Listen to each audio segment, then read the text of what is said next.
Les conflits qu'il peut y avoir sur DSM5 ou autres systèmes de classification, c'est pas au président de la République de prendre parti là-dessus. Ça, c'est vraiment une affaire de professionnels, une affaire d'experts. La seule chose que le président de la République puisse dire, encore une fois, c'est de favoriser toutes les approches, et de demander à toutes les approches, on a eu 2 mots avant de commencer, et on sera peut-être pas d'accord, mais toutes les approches, en réunissant les éléments de justification de ces approches. Je ne parle pas d'évaluation, je parle de justification. C'est-à-dire qu'il faut avoir, on est dans des systèmes rationnels, et il faut que dans des systèmes rationnels, toutes les approches qui doivent être proposées soient justifiées. Je ne dis même pas scientifiquement justifiées, mais soient justifiées avec des justifications rationnelles. Tout à fait. Hein, je m'excuse, je fais très attention aux mots que j'emploie. Voilà. Après, vraiment honnêtement, à quel titre voudriez-vous que Benoît Hamon ou Tartampion, président de la République, disent que c'est sur le DSM5 qu'il faut se baser ou que c'est un autre système de classification? Il existe une classification française, voilà, contre laquelle la classification américaine a été choisie. D'accord. Pourquoi? Eh ben, il faut aux professionnels et aux experts de justifier. C'est pas au président de la République de prendre le parti. C'est le lobby de l'une qui ou l'ont l'autre. porté avec la Simpson. Le micro, Pardon. le micro, Gérard, et Edith, quelqu'un... Non. Excusez-moi. Non, je vous en prie.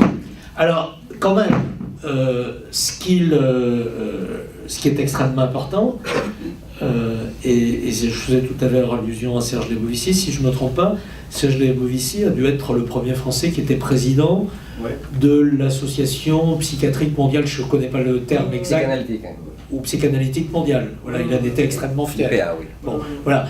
Et donc, je pense qu'on sera d'accord pour dire qu'il faut que l'ensemble des disciplines dont on parle ce soir, en France, se situent dans le concert international de ces disciplines, quand même.